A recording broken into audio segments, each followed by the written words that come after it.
The village of Makondolo was alive with the sounds of drums, laughter, and the whispers of tradition. It was a place where warriors were honored, elders were obeyed, and a man's status defined his worth. Among them stood Zolamiro, a man of strength, courage, and unmatched skill in battle. The villagers admired him, the young men wanted to be him, and the women dreamed of being chosen by him. But Zolamiro had already given his heart to Nyaraiwa, a woman unlike any other. Nyaraiwa was not from a family of warriors or chiefs. She did not come with land, cattle, or gold. What she carried was far more valuable: kindness, wisdom, and a spirit that could not be broken. She had a quiet strength, the kind that did not need to be announced, but was felt by all who met her. When Zolamiro chose her as his wife, the village gossiped. Some admired his choice, while others doubted it. But no one was more displeased than his mother, Mbandaka. Mbandaka was a woman of power and pride. She had spent years building her family's name, ensuring that Zolamiro would marry someone of high status. In her mind, Nyaraiwa was not fit to be her son's wife. A warrior's wife must be strong, not soft, she often muttered. She believed that a woman without noble blood would bring shame to the family. Despite her disapproval, the wedding took place.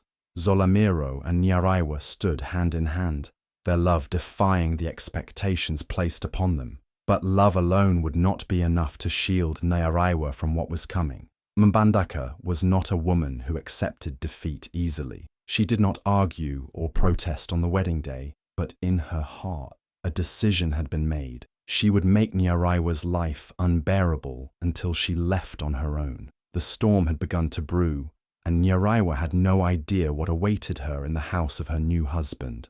Mbandaka arrived at Zolamiro's home like a queen entering her kingdom. She carried herself with the confidence of a woman who had spent years commanding respect. But beneath her dignified posture was something darker, a silent war brewing within her. From the moment she stepped inside, the air grew heavy. What should have been a home filled with warmth turned into a battlefield where only one woman would stand victorious. Nyaraiwa greeted her with kindness, hoping to bridge the gap between them. But Mbandaka's eyes held no warmth. She did not see a daughter-in-law. She saw an intruder. The first few days were tense but quiet. Mbandaka watched, observed, waiting for the perfect moments to strike, and then it began. Every word Mbandaka spoke to Nyaraiwa dripped with venom. "You come from nothing," she would sneer, her voice loud enough for the servants to hear. "A woman like you will never understand what it means to be the wife of a warrior." She would glance at Zolamiro,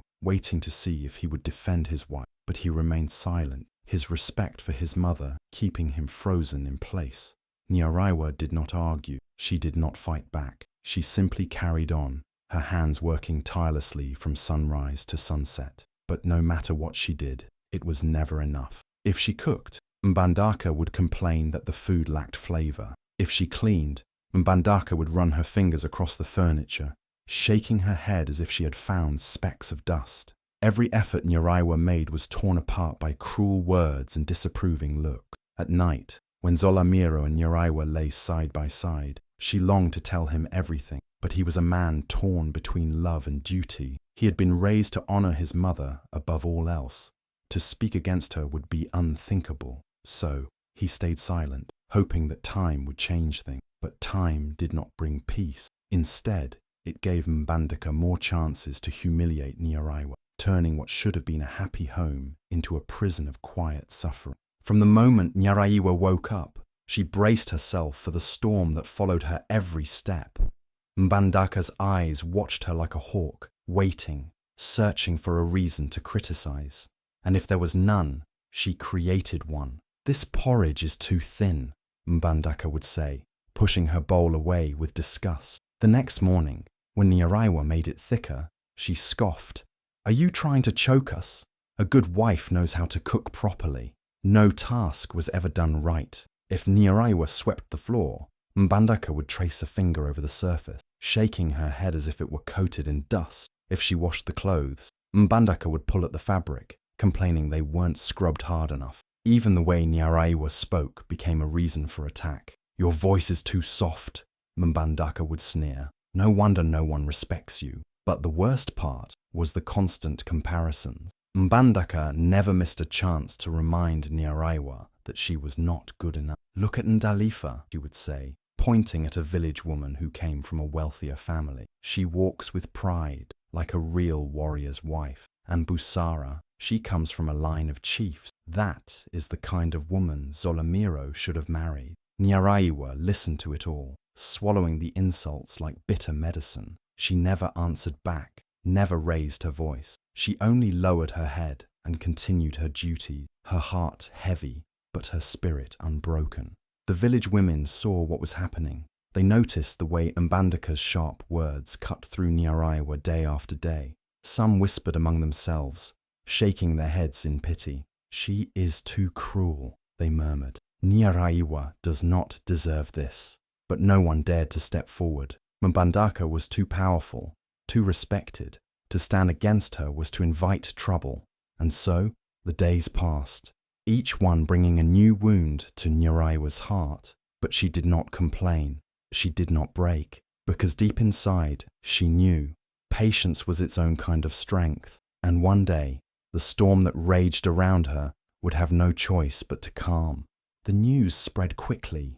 Mbandaka was hosting a grand family gathering. It was to be an event unlike any other, where the most respected elders, fierce warriors, and influential families of Makondolo would gather under one roof. The feast would be grand, the air thick with the aroma of roasted meats, spiced stews, and freshly pounded millet. But beneath all the celebration lay something far more sinister.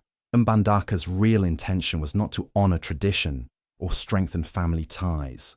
No, this was her stage, her moment to prove once and for all that Nyaraiwa did not belong. She wanted the village to see what she had seen from the beginning, that her son, the mighty Zolamiro, had made a terrible mistake. "She will embarrass herself," Mbandaka whispered to a close friend, her lips curling into a smirk. "And then my son will finally see the truth." She imagined the scene clearly.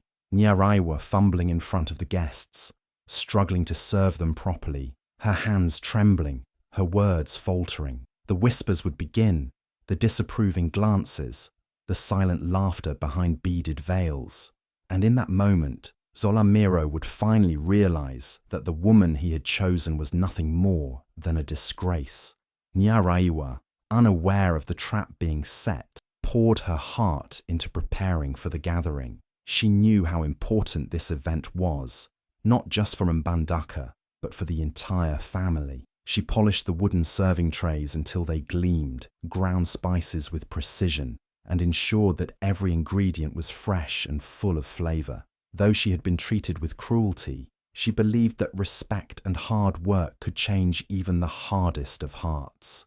She chose her finest attire, a beautiful wrap of deep indigo, woven with golden patterns that shimmered in the sunlight. Her hair was neatly braided, adorned with delicate beads that clicked softly as she moved. She wanted to make her husband proud, to prove that despite coming from humble beginnings, she could carry herself with grace and dignity. But as the day of the feast approached, Mbandaka watched her preparations with quiet amusement. She had seen too many women like Nyaraiwa, women who believed patience and kindness could melt a heart made of stone. "She does not know," Mbandaka whispered to herself, watching from a distance. "She does not see the trap waiting for her." And so the stage was set. The invitations had been sent. The warriors, elders, and noble families of the village would soon arrive, their eyes eager to witness the gathering of one of Makondolo's most powerful families. Mbandaka stood tall, knowing that by the end of the night, Nyaraiwa's place in this family would be shattered beyond repair. The night arrived, and the village of Makondolo buzzed with excitement. The grand feast at Zolamiro's home was the talk of the land, with guests coming from neighboring villages, dressed in their finest attire. Warriors with broad shoulders and sharp eyes sat side by side with elders whose wisdom shaped the village's future. Among them was Chief Bahati, a man whose presence alone commanded respect. The air was thick with the scent of roasted meat, simmering stews, and freshly pounded yam. The sound of drums echoed in the background as laughter and conversation filled the gathering space.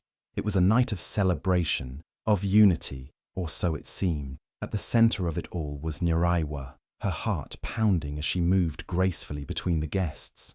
Tonight, she had been given the sacred duty of serving the elders, a role meant for the most honorable women. It was a sign of respect, a moment where she could prove her worth not just to her family, but to the entire village. But as she carried a large wooden bowl filled with steaming stew, her hands steady, her steps careful, danger lurked where she least expected. Mbandaka watched with cold amusement, waiting for the perfect moment. As Niraiwa approached the chief's table, her focus on serving with precision, Mbandaka's foot suddenly shot out. It was a small movement, quick and unnoticed by most, but it was enough. Niraiwa's balance shifted. The world seemed to slow as she stumbled forward, the heavy bowl slipping from her grasp. The rich, fragrant stew spilled onto the floor, splashing onto the legs of an elder seated nearby. Gasps filled the air, conversations halted, and all eyes turned toward her. For a moment, there was silence. Then, Mbandaka's laughter rang out like a sharp knife slicing through the tension. "Look at her!" she cackled, her voice filled with mockery. "She can't even serve food properly. What a disgrace to this family!" Whispers spread like wildfire. Some guests exchanged uneasy glances, their expressions torn between shock and sympathy. Others smirked, entertained by the spectacle. Niraiwa stood frozen, her hands trembling. Her beautiful indigo wrap, the one she had worn with such pride, was now stained. The weight of humiliation pressed down on her chest like a boulder, but she did not cry. She did not break. Chief Bahati, the most respected elder, cleared his throat, his sharp eyes flicking between Mbandaka and Niraiwa. The room waited, the air thick with tension. Would Niraiwa crumble? Would she run away in shame? Or would she rise stronger than ever? The room was thick with tension. The laughter from Mbandaka still echoed in the air, but it was met with an uneasy silence. All eyes were on Niraiwa, waiting, expecting her to crumble, to run away in shame, to prove Mbandaka right. But Niraiwa did not cry. She did not plead. She did not lower her gaze in humiliation. Instead, she knelt down and with steady hands began to gather the broken pieces of the fallen bowl. She wiped the spilled stew from the floor, her movements calm and controlled, as if the world around her had not just turned into a battlefield. The murmurs died down. The whispers faded. No one expected this. Mbandaka's smirk wavered, the victory she had tasted moments ago turning bitter. She had wanted a broken woman, a weakling who would confirm her beliefs. But what stood before her was something entirely different. Niraiwa straightened, lifting her chin high. Her indigo wrap, though stained, clung to her like armor. The beads in her hair caught the light as she turned to face the room. And then, in a voice neither loud nor weak, she spoke. "A woman's strength is not in how she falls, but in how she rises." The words floated through the air like a spell. The elders, the warriors, the guests, everyone felt them settle deep in their chests. Even the crackling of the fire seemed to pause, as if it too was listening. Mbandaka opened her mouth to speak, but no words came out. Chief Bahati leaned forward, his sharp gaze fixed on Niraiwa. He had seen many feasts, many conflicts, many women silenced by humiliation. But this was different. A slow nod came from him, a gesture small but powerful. And just like that, the room shifted. Respect flickered in the eyes of those who had once doubted. Whispers of admiration replaced gossip. And for the first time that night, it was Mbandaka who stood in silence, while Niraiwa stood tall. The air in the room had shifted. What had been a moment of humiliation had turned into something far more powerful. The guests, who had once watched with amusement or indifference, now looked at Niraiwa with newfound respect. Chief Bahati, a man known for his wisdom and fairness, leaned forward. His gaze, sharp and knowing, settled on Niraiwa. Then, in a voice that carried authority, he spoke. "Indeed, wisdom and patience outshine wealth and status." His words were like a drumbeat that echoed through the gathering. The weight of his approval sent ripples across the room. Murmurs spread among the guests, quiet at first, then growing louder. Heads nodded. Eyes met with silent understanding. Some of the elders stroked their beards, thoughtful and impressed. But it was the women who reacted most strongly. Among them were wives, daughters, and mothers who had felt the sting of words like the ones Mbandaka had thrown at Nyaraiwa. Women who had been belittled for their background, their choices, their very existence. They knew that humiliation well, but tonight they saw something they had never seen before. A woman who refused to break. Some exchanged glances, a silent acknowledgement passing between them. Others straightened their backs, as if standing taller in that moment. Mbandaka's smug expression wavered. The power she had wielded so easily now felt like sand slipping through her fingers. She had expected laughter, mockery, a public downfall, but instead she saw admiration growing in the eyes of the very people she had hoped would scorn Nyaraiwa. She clenched her fists, her jaw tightening. How had this happened? Zolamiro, who had remained quiet out of respect for his mother, now looked at his wife with a mixture of pride and guilt. He had always known Nyaraiwa was strong, but tonight she had shown strength beyond what even he had imagined. The fire crackled in the silence, but the true warmth in the room now came from the eyes of those who saw Nyaraiwa for what she truly was. Not just a warrior's wife, but a woman of great wisdom and resilience. And for the first time in her life, Mbandaka felt something she had never known before: doubt. The room grew even quieter as all eyes turned to Zolamiro. He had sat in silence for too long, torn between respect for his mother and love for his wife. But now, as he looked at Nyaraiwa standing tall, despite the humiliation, something inside him shifted. He slowly rose to his feet, his towering presence commanding attention. His eyes, dark and intense, met his mother's. There was no anger in them, no hatred, only disappointment. "Enough, mother." His voice was firm, unwavering. The authority of a warrior, a leader, rang through every syllable. Mbandaka stiffened, her fingers curling into fists. No one had ever dared to challenge her so openly. But Zolamiro was not just anyone. He was her son, the pride of Makondolo. Yet in this moment, he was not siding with her. He was standing against her. "I have watched in silence," he continued, his voice carrying across the gathering, "hoping you would see the goodness in Nyaraiwa, hoping you would recognize her kindness, her wisdom, her strength. But today, it is clear, she is far stronger than you ever gave her credit for." A hushed murmur spread through the crowd. The warriors exchanged glances. The women who had admired Nyaraiwa's resilience now watched in awe. It was one thing for a woman to defend herself, but for her husband to stand beside her so boldly, that was rare, that was powerful. Zolamiro turned to Nyaraiwa, his expression softening. He reached for her hand, his grip firm and reassuring. In that moment, standing side by side, they were no longer just husband and wife. They were equals, partners, a force that could not be broken. The message was clear. Zolamiro had made his choice, and it was not the mother who had raised him. It was the woman who had stood by him, even in the face of cruelty. Mbandaka's face darkened. For years, she had held power over her son. With a single word, she could bend him to her will. But now, for the first time, she saw something new in his eyes: defiance, independence, strength, and worst of all, love. Love for the very woman she'd tried to break. The weight of Zolamiro's words hung in the air, and everyone knew that from this moment forward, nothing would ever be the same. Mbandaka stood frozen, her son's words echoing in her mind. She had expected loyalty, obedience, for Zolamiro to dismiss Nyaraiwa as unworthy, but instead, he had chosen his wife. He had chosen love over tradition, over the power she thought she still held. A strange heaviness settled in her chest. For years she had prided herself on being respected, feared even. Yet now, as she looked around, she saw only disappointment in the eyes of those who once admired her. The village elders, men who had always spoken highly of her wisdom, now looked at her with quiet judgment. The women, some of whom had suffered under her sharp tongue, stood with their heads high, emboldened by Nyaraiwa's strength. Even the younger warriors, who once saw her as the mother of a great man, now seemed to question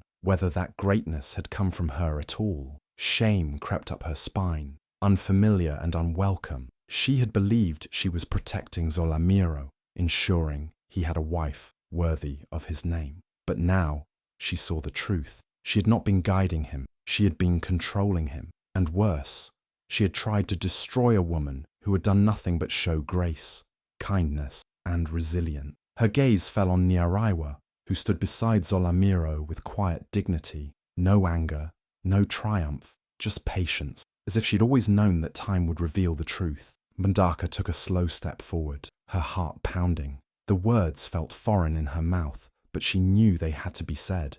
"I was blinded by pride," she admitted, her voice quieter than it had ever been.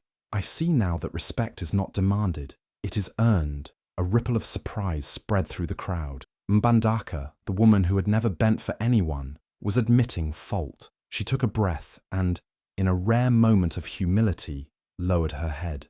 It was not a grand apology, not a plea for forgiveness, but it was an acknowledgement of her mistake, of Nyaraiwa's strength, of the lesson she had been forced to learn. For the first time in her life, Mbandaka was not the most powerful person in the room, and for the first time, she understood what true strength really meant. The days that followed were unlike any before. Whispers in the village turned into open admiration for Nyaraiwa.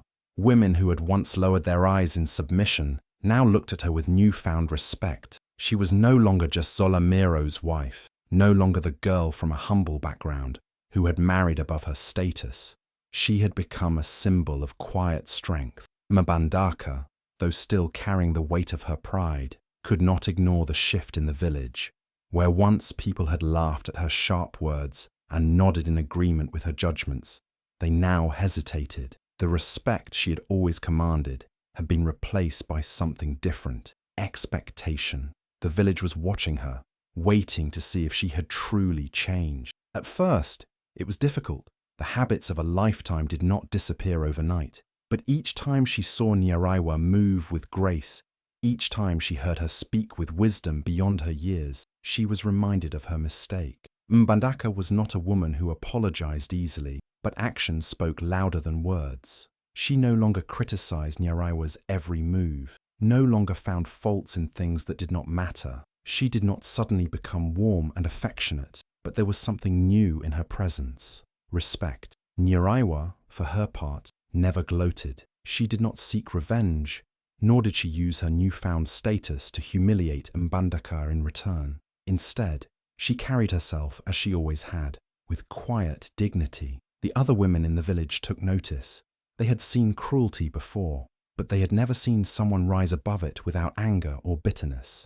And in that, they found courage. Slowly, the way women were treated in the village began to shift. They realized that strength was not just in the hands that carried spears, or in the voices that shouted commands. Strength was in patience, in wisdom, in the ability to endure without breaking, and in knowing when to stand up and say, "Enough." Zolamiro, who had once been torn between his love for his wife and his duty to his mother, no longer had to choose. He watched as the two most important women in his life reached a silent understanding. His love for Nyaraiwa deepened, not just because she had endured, but because she had shown him what true power looked like. Their marriage, once shadowed by conflict, now stood as an example to others. And so, the village of Makondolo learned a lesson that would be told for generations. That respect is not demanded, it is earned. That power is not in the loudest voice, but in the one that speaks with wisdom. And that sometimes true victory is not in defeating an enemy, but in changing a heart. Thank you for watching. If you've ever faced injustice, if you've ever been underestimated, remember, true strength is not in fighting back with anger, but in rising above with wisdom. What would you have done in Nyaraiwa's place? Let us know in the comments. And don't forget to like, share, and subscribe for more powerful stories that keep you watching till the end.